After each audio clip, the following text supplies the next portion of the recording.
김호란 국립암센터대학원 예방의학과 교수 모셨습니다. 어서 오세요. 안녕하세요. 100명 안팎 계속 그런데요. 좀 불안불안하긴 한데 이번 주 일요일 날 새로운 사회적 거리두기 지침 마련된다고요. 어떤 방향입니까? 교수님 참여하셨죠, 그 논의에? 예, 맞습니다. 저희가 지난주에 생활방역위원회를 했었고요. 예.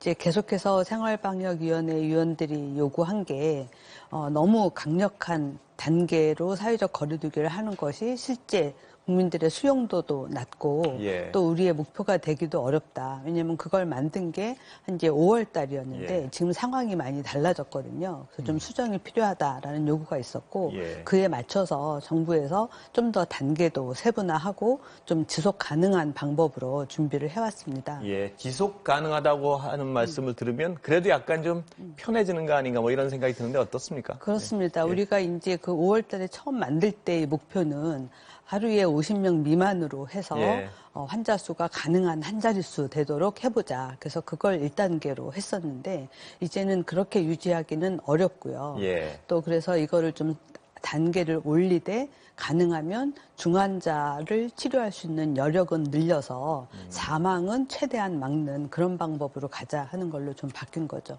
근데 그런 지침이 적용되면 어떤 단순 감염 숫자는 좀 늘 수밖에 없지 않을까요? 어떻습니까? 그렇습니다. 예. 숫자는 좀 늘 수밖에 없고 예. 대신에 이제 일상생활을 좀 하면서 스트레스는 좀 덜 받고 대신에 이제 좀 자율적으로 책임감 있게 국민 개개인이 행동을 해야 되겠습니다. 예.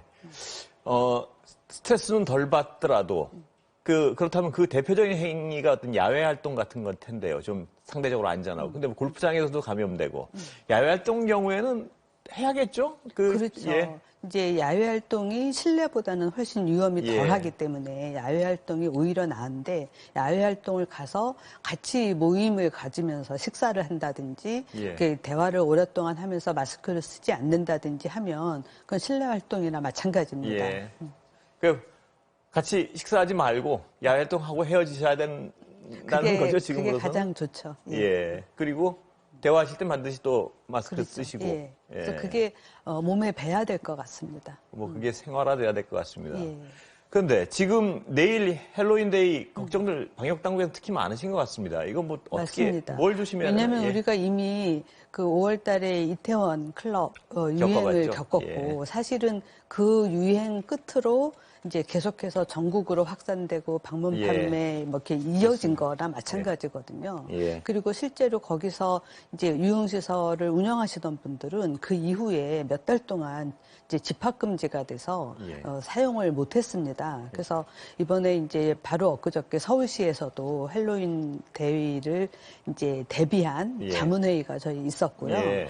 거기서 이제 부처별로 굉장히 많은 이제 대책 방안을 가져오셨고 이미 지난주에 한번 다 점검을 하셨더라고요. 예. 그래서 이제 특히나 클럽이나 이런 유흥시설이 많은 곳에 업주들하고 이미 회의를 다 하셨고 예. 실제로 한 60% 정도는 아예 이틀 동안 문을 닫겠다 이렇게 나오시는 분들도 꽤 있습니다. 그렇지만 전국적으로 이번에 한번 이제 서울에 가서 뭐 파티를 해보자 이런 이제 움직임들이 아직 좀 젊은 사람들 사이에서 있긴 있는 것 같아요. 그래서 좀 걱정이 되기는 합니다. 예.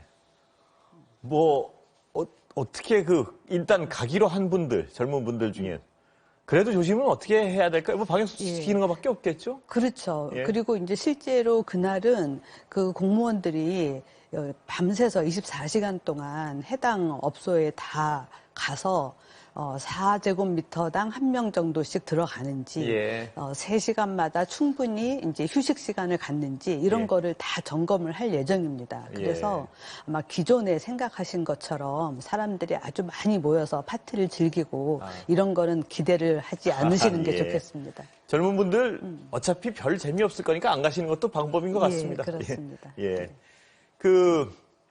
백신 얘기 좀 여쭤보면요. 제약회사 대표가 마스크 내년에도 써야 된다 이런 식으로 단정적으로 얘기해가지고 뭐 눈길을 끌던데 그게 어떤 일반적인 예측이죠?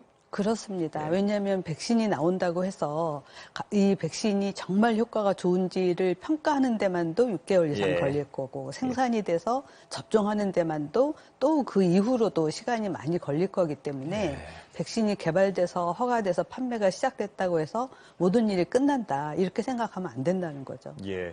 그 백신 말씀이 그렇다면 어차피 내년까지 조심을 해야 되는 상황인데 우리 지금 고령자하고 요양원 문제 말입니다. 전수조사했더니 의외로 근데 한 명밖에 감염자가 안 나왔다는 건 어떻게 해석을 해야 돼요? 훨씬 많이 나올 줄 알았던 거 아닌가요? 맞습니다. 예. 우리가 걱정했던 것보다는 다행인데 예. 결국에는 이렇게 요양병원 한 군데 터졌다고 해서 전체를 전수조사하는 방법 자체는 별로 효과적이지 못하다 예. 하는 거고요. 예. 평소에 요양병원에 종사하시는 분들이 조금이라도 이제 증상이 있다든지 예. 뭐 외부 접촉이 많았으면 쉽게 검사할 수 있는 방법이 있는 게 오히려 나을 것 같습니다. 예, 전수조사가 비율적으로 예. 근데 의외로 적긴 적었습니다. 예, 다행입니다. 그 부분. 그거는 방역 지침을 그래도 상대적으로 다들 잘 지키고 있었다 이렇게 해석이 가능한 건가요? 예, 그렇죠. 예. 우리 어떤 검사의 질은 세계가 인정하는 바니까. 그렇죠. 거의 예. 10만 명 가까이 검사를 했는데 한 명밖에 안 나온 거거든요.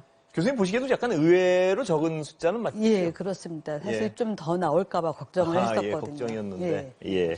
마지막으로 질문 하나 드리고 끝내겠습니다. 그 독감 예방주사 불안감들은 전문가들이 맞으라는 말씀을 많이 하셔가지고 많이들 사라진 것 같은데 불안감은. 근데 노인층은 많이 맞으신 것 같은데요.